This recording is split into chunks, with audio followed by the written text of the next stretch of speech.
right, we'll get started. Well, good afternoon, everyone. Or I know we have people all the way from France, so good evening, good morning, wherever you're from. Thank you all for joining us today. So this event is sponsored by Northeastern Hillel and Huskies for Israel, which is the Israel club at Northeastern. So thank you all for joining us. Please feel free to follow us on social media to be aware of our future events. And today we're very, very fortunate to have Ambassador Danny Danon, who served as Israel ambassador to the UN for 5 years and who just got back to Israel, I believe, a few weeks ago. And we'll start with this little video introducing Ambassador Danon.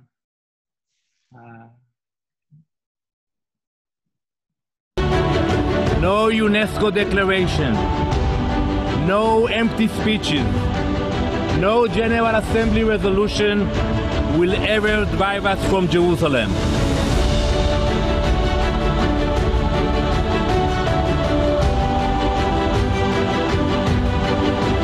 ולשופט גולדסטון אני בא ואומר, אנחנו לא מקבלים את הדוח הזה.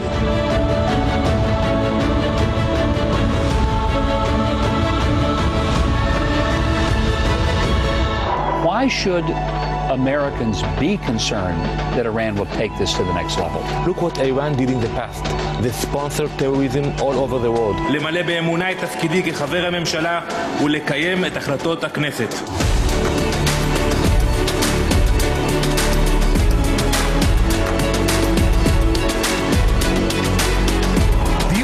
It's got to be one of the toughest arenas to defend Israel in, and the man currently taking on that challenge, Israeli ambassador to the UN, Danny Danon. Despite the rising voices of anti-Semitism, today the reality is different. Today we have the state of Israel. Use this opportunity to start direct negotiations. If President Abbas was serious about negotiating, he wouldn't be here in New York. He would be in Jerusalem. This is a deed to our land. In this aerial photo that we are revealing today for the first time, you can see the complete transformation of this village into a terror terminal.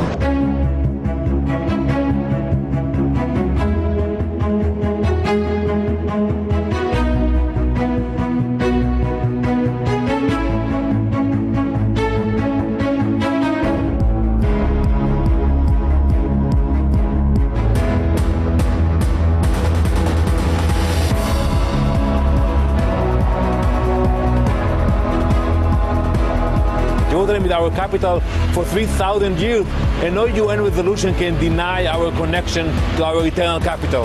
Wow, you just said a mouthful there. That was chilling, Ambassador. We welcome the involvement not only of the US, but other international players, even some of the moderate Arab countries, but you need the Palestinians to be on board. And unfortunately, they prefer to go to France to come to the UN, but not to sit down and negotiate with us.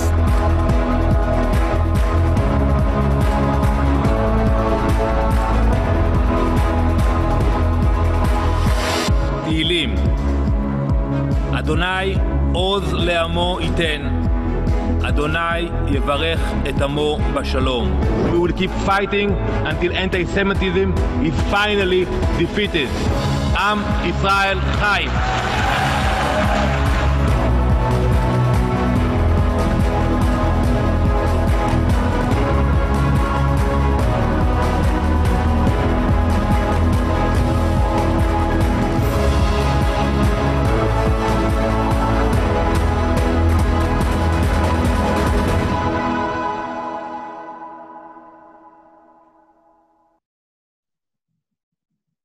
Please welcome Ambassador Danny Danon.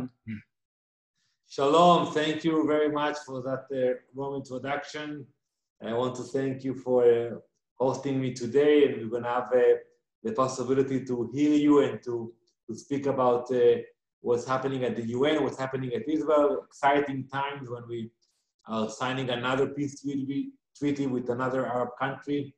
And I think what we see today I felt that the UN in the last 5 years that I served there, I worked with many Muslim ambassadors, but it was always behind closed doors, always hidden. And here we are, we recognize publicly the importance of the relationship, and we are excited about it. I had the opportunity to visit the UAE a few years ago, and it was different. It was incognito. We had to fly through Europe. Everything was difficult. And now we are talking about direct flights from Tel Aviv to Abu Dhabi. So indeed, it's exciting. So I will start with being optimistic, even about everything you hear about the UN. I know you hear about resolutions, condemnations, but I'm optimistic by nature. And today, when you actually look at the map, you will see that we have 193 member states at the UN. We in Israel, we have diplomatic relations with more than 160 countries. That's actual places that we have an embassy or some kind of a representation on the ground. And with the rest, with most of them, we have some kind of relationship. So there are only few countries, and they are not the greatest one. Iran, Venezuela, Syria, Yemen, Libya. But with many others, we do work. We work very closely, we cooperate, and I think we will see in the near future more countries joining the UAE. So we are very happy about the decision to recognize officially what we are doing quietly in the last few years. So the UN, as you heard, is hostile. You have anti-Semitism. But I found out that the best way to fight it is to bring our agenda to the UN. So it started with Judaism. I know that you do it a lot in your campuses, but we celebrate our holidays. We invite ambassadors, dignitaries, Secretary General to take part in those events. And that's the best way to interact and not to speak about the core issues, about the Palestinians, about the Syrians, Hezbollah, just having good time speaking about our culture, our heritage. The second part, which is great, is bringing them to Israel. I know most of you came to Israel many times, and you know that once you come to Israel, it's a different experience. So we do the same. We brought more than 100 UN ambassadors to visit Israel, and they fell in love immediately. And also we're exposed to our challenges, opportunities, and many times they felt that we Israelis would like to speak about security, and they like to speak about sustainable development. We take them to see the tunnels, they want to see the agriculture. So I learned a lot that we can actually get their attention by speaking about issues they care about. It can be desalination, it can be water treatment, medical, and other fields that are important to their countries. So I changed the language and we spoke about those issues after that. The third part is the technology. You all believe, we all believe in Tikkun Olam, on making the world a better place. But I can say and attest that we don't do enough on that. So I feel that we should take Israel as a startup nation and make it the Tikkun Olam nation. So basically take the technology, take the knowledge that we developed and show it to the world, help them, whether it's a village in Guatemala, a city in Africa, or a place in Egypt. And we have the know-how. So that's something I'm going to focus in the near future, is to see what we can do to actually get more of our innovation and technology to support the developing country. It's the right thing to do, because first we are helping people. Second, the perspective about Israel will change. And third, for the long run, they will become friends of Israel. So we will get the votes and the support in the long run. So I'm very optimistic about our future. It will not be easy. There will be challenges, but in the long run, when you see what we achieved in short 72 years, it's remarkable. So I want to allow you to ask questions and to have a dialogue, but I can assure you one thing: even if you ask about Hezbollah, about Iran, about all the things that you read about all day, at the end of the day, we are optimistic. Even when you ask the Israelis are one of the most happiest places all around the world. And that's our nature, and that's how we can actually survive and flourish and develop. And this is my message to you tonight, is to stay optimistic, even when you are fighting anti-Semitism or BDS on campus, or you are in the middle of apartheid week that you have to deal with. Stay optimistic, be proud about the country that you represent, the country that you fight for, because when you see at the end of the day, we win and then we move forward and our adversaries, they stay behind. So really now I think it's time for me to be quiet for a little bit and to allow you to ask questions. Thank you so much, Ambassador. So yeah, if you have any question, just message me and I'll unmute you. So Austin has a question. Here we go. Perfect. Hi, Mr. Ambassador. Thank you again so much for coming to speak with us today. It's really an honor. So my first question, or I should say my first main question is, with the rise of China in the UN, many different UN bodies, as you see in the World Health Organization, and with Israel's kind of somewhat friendly relationships with China, how do you see the relationship pertaining to different Israel policies being affected with like China growing as a bigger role within the UN bodies? So I think China, it's a major issue. Look what happened a few hours ago. In the Security Council, there was a vote about whether to extend the arm embargo against Iran or not. And who opposed the US that came from the US? It was China and Russia. And that's unfortunate because I'm sure they looked on the economical aspects, financial aspects for working with the Iranian. And that's unfortunate because now the Iranians will be able to export weapons, import them to Iran. And they did it already, but they did it quietly, and it was very hard for them. Now it will be much easier for them. At the same time, we work with the Chinese, but we take into consideration the requests coming from the US. When I was Deputy Minister of Defense, for example, we knew that we will not sell any defense technology to the Chinese, and they were not happy about it. But we respect the US for supporting us, and that's why we do that. On other issues, that projects in Israel, it's a little bit harder because we have a democracy. And if you have a tender to build a road or a railroad, and you have a group of companies coming to the tender from Italy, China, Israel, and Japan, you cannot tell them, no, we don't accept you because you have 10% Chinese funding in the tender. So that's something we are dealing with, and we promised our colleagues in Washington to put a committee to discuss how to handle those issues. So we are, very flattered that the Chinese are coming and investing in Israel. But we have to make sure that we protect our interests as well. Thank you. All right, our next question is from Natalie. Hi, thank you so much for speaking with us, Ambassador. Really appreciate it. I was just wondering what your thoughts are on the recent United Arab Emirates, Israel, and US, peace agreement, you would call it. How do you think this is going to change things? I think we should all congratulate the Prime Minister for achieving this important peace treaty. We hope it will be signed soon. I'm sure we will see other countries following the UAE. So it can be Bahrain, Oman, maybe other countries.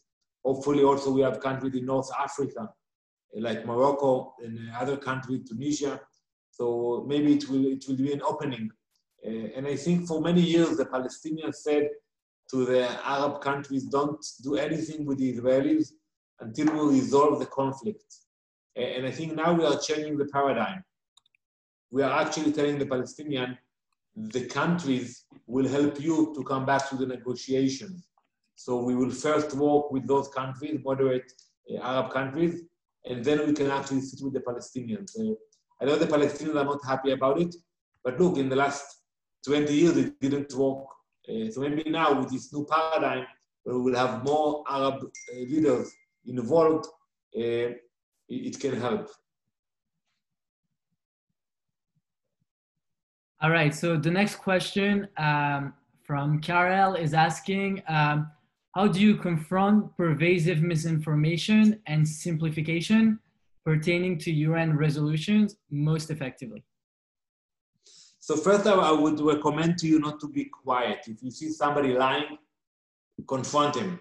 Don't wait for the next day, for the next week, do it on the spot and demand an apology and demand a clarification, even if it's someone from the faculty, from the administration. That's what I did at the UN. I confronted many officials.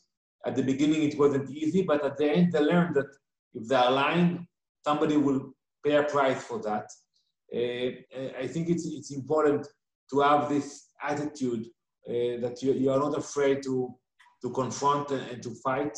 You gain the respect of your colleagues once you do that. And it's true also for the US. Look at Ambassador Nikki Haley. You know, she came out and she spoke for Israel, and she gained more respect for the US. So it actually, you become stronger when you do that. I think also a very important structure, I would call it attitude, is to approach people that you don't believe you can change their mindset. It happened to me at the UN that I approached ambassadors, I had a discussion with them, and then I told them, let's read the resolution together. I don't expect you to vote with us, but let's just read the resolution. And I found out that many of them never read the resolution they were voting against Israel. So, and one of them, I cannot mention his name, but after we read it together, he told me, that's incredible. I cannot believe I voted on this language for many years. And he called his capital, and he convinced them not to vote against the resolution. That was too much for them, but they abstained. And that was important. So I think having that conversation, and let's actually read what you are talking about, or for example, when they're blaming our soldiers of the IDF, many people were like spreading lies. And I told them, okay, let's analyze it. If you have an example, an incident, give me the facts. I will go back to my friend in the IDF, and I will give you an answer about each and every incident you claim that happened. And in most cases, they never came back to me because they were like spreading and shouting about what we are doing and what we are blamed for. But once you actually tell them, okay, maybe you're right, I'm willing to go and look into the facts, give me the place and the time, if you have pictures, and we will give you an answer. And this is the best strategy to actually confront those who spread lies about us. Our next question is from Jonathan. Hi, hello, Mr. Ambassador. You mentioned a new shift of paradigm earlier, and I was wondering if you, with this new paradigm, if you see a possible solution for Palestine and Israel to coexist peacefully. I hope so. I definitely hope so. I think it will happen only when a leader will emerge from the Palestinian side. Someone like Anwar Sadat from Egypt that emerged in Egypt, and he will recognize Israel, and he will fight incitement and hatred, stop payments for terrorists. Then we can actually negotiate and move forward. I don't think President Abbas is a partner. I have spoken with him in the Security Council many times, and I saw the interaction. He doesn't really care about the Palestinian people, about moving forward. He just wants to stay where he is and come and speak against Israel and travel all over the world with his private jets. That's unfortunate. So maybe we will have to be patient about it until we will find a Palestinian leader that will care about the Palestinian people, will come down, will sit with us, will negotiate. We will not agree about everything, but we will have a dialogue, and hopefully we will be able to reach an agreement. Thank you. Our next question is from Maya. Hi, Mr. Ambassador. Thank you so much for speaking with us today. I really appreciate it. It's truly an honor. So my question is, why do you think that it's so hard to get the Palestinians to the negotiating table? I think it's a lack of leadership, because once you negotiate, you have to compromise. Both sides have to compromise.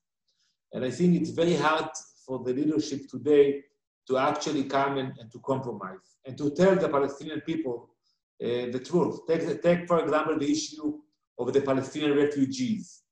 You know, if you are a Palestinian leader today, you have to tell to the Palestinian refugees that they will not come back to the places in Israel, or not even in the West Bank and Gaza. They will probably stay and live their life wherever they are.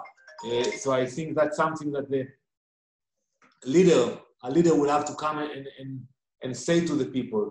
And they don't want to pay the price. Maybe they're afraid that they would be killed or expelled, and they're not willing to actually confront the reality. So I think once there will be a leader that will be willing to choose realism over rejectionism, then we will move forward.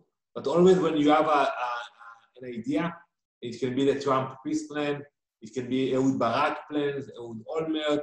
Every time you had some kind of an initiative, they said, no, we don't want to speak about it. It's easier to reject than to negotiate.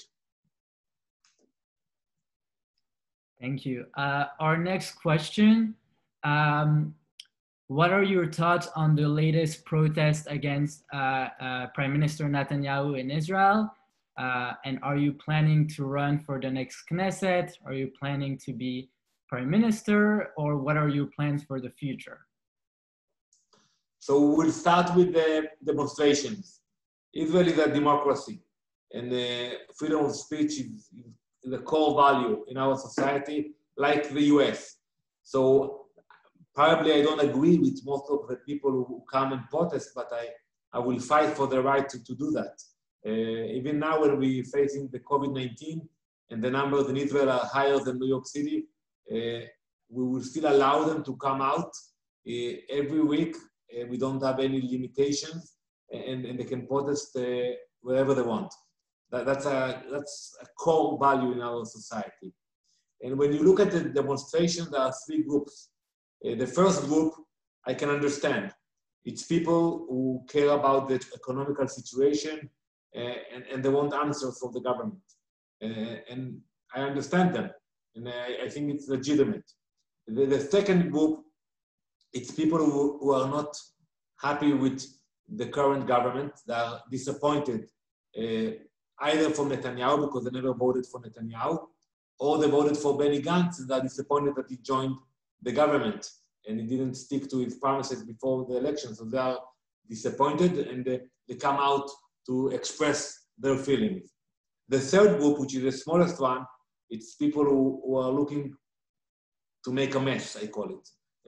Some of them are anarchists. It's not the majority, but they get all the headlines, they get all the media coverage, and the language that they use. I don't think they are supporting any of the other groups. So the combinations of those three groups, that's what we are seeing today, and we should respect it. We should respect it, we should allow it.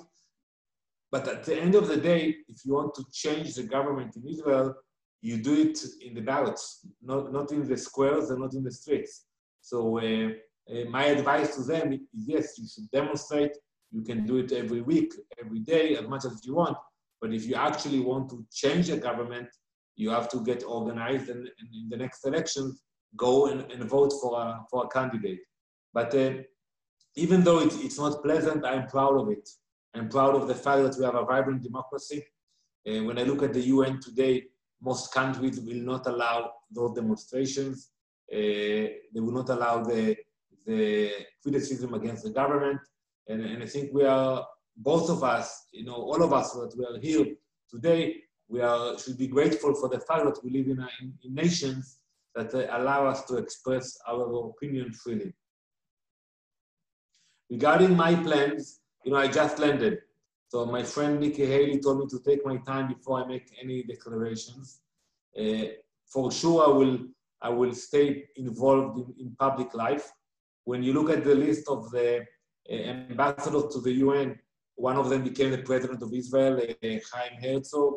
Iba even became the Minister of Foreign Affairs, and Benjamin Netanyahu became the Prime Minister. So I will take any position that you offer me. Among those, I will take it early. But I intend to be involved. I come back with the knowledge, the experience, the relationships with many leaders from around the world, and I intend to put it into work for the benefit of the Israelis. Very good answer. The next question is... We will take the last question if it's okay with you, Eric. All right, so let me look at all the questions. Oh, I feel bad choosing one, but okay. I guess that's a good way to end. What are your proudest accomplishments during your time at the UN?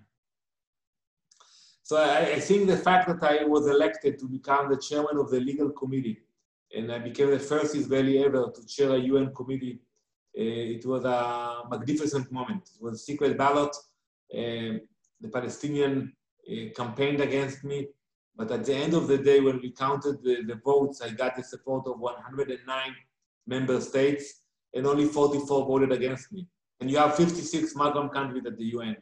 So it proved that some of the Muslim countries voted for me or abstained, and it actually showed that we have support. We have quiet, private support, and I think the next challenge is to transform this private support that we have into public support, and not only in secret ballots we should win, but also when we have open votes in the General Assembly. All right, thank you so much, Ambassador, for taking the time to join us today and to answer all our questions. And have a great evening, everyone. Have a great day, have a great week, and hope to see you soon for another Zoom. Thank you very much, and keep up the fight for our beloved country. Thank you very much. Thank you.